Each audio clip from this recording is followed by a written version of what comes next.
प्रियंका अपने माता पिता की बिगड़ी हुई इकलौती संतान थी। वो बहुत अमीर थी और अठित सुंदर भी थी, मगर सुंदरता के साथ साथ इसमें बहुत घमंड भी था। वो हर वक्त ब्यूटी पार्लर जाती रहती और हर वक्त अपनी शॉपिंग में पैसा उड़ाती रहती थी। वो अपने माता पिता की एक भी नहीं सुनती थी। इस तरह समय बीतता जाता है और जब एक दिन प्रियंका ब्यूटी पार्लर से निकल रही होती है तो एक बाइक वाला लड़का आकर इसे टक्कर मारता है। जैसे ही प्रियंका इसकी तरफ देखती है तो इसकी आंखें फटी की फटी रह जाती हैं और वो इसे पसंद कर लेती है। क्योंकि प्रियंका को चोट लगी होती है, वो लड़का यानी कुंज इसे मरहम पट्टी करवाने हॉस्पिटल ले जाता है और वो भी प्रियंका को पसंद कर लेता है और फिर दोनों की शादी हो जाती है। शादी के कुछ समय बाद तक तो सब कुछ ठीक चलता रहता है। प्रियंका शादी के बाद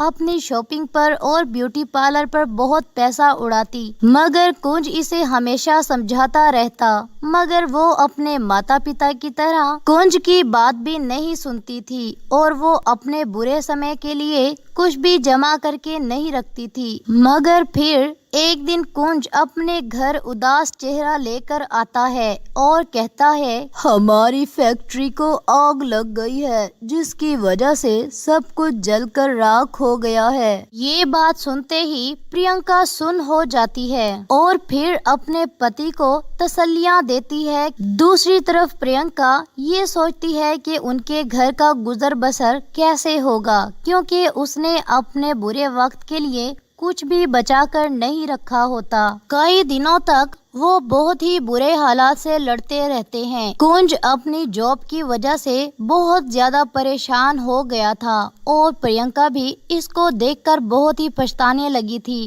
कि उसने अपने बुरे समय के लिए कुछ भी नहीं रखा। जब प्रियंका देखती है कि उसके घर का गुजर बसर बहुत ज्यादा मुश्किल होता जा रहा है, वो सोचती है कि वो अपने पति का सहारा बनेगी ताकि उसके घर के हालात बेहतर हो जाएं। फिर प्रियंका एक जॉब तलाश करती है। प्रियंका के पति कुंज को भी इस ऑफिस में जॉब मिल जाती है, जिसके बाद वो दोनों मिलकर एक ही ऑफिस में जॉब करने लगते हैं। समय गुजरता जाता है और इनके घर के हालात बेहतर होना शुरू हो जाते हैं। अब प्रियंका बहुत ही समझदारी से अपने घर को लेकर चलती है।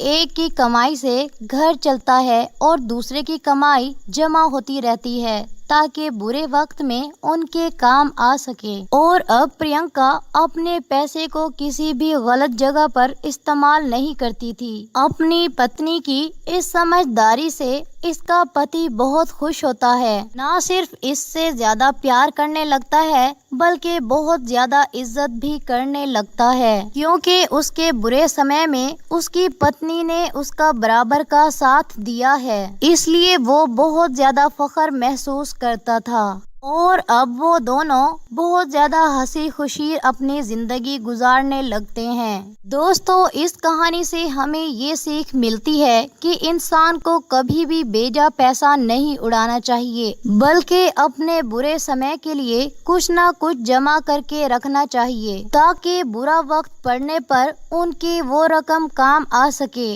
ना कि दूसरों के आगे हाथ फैलाया जाए।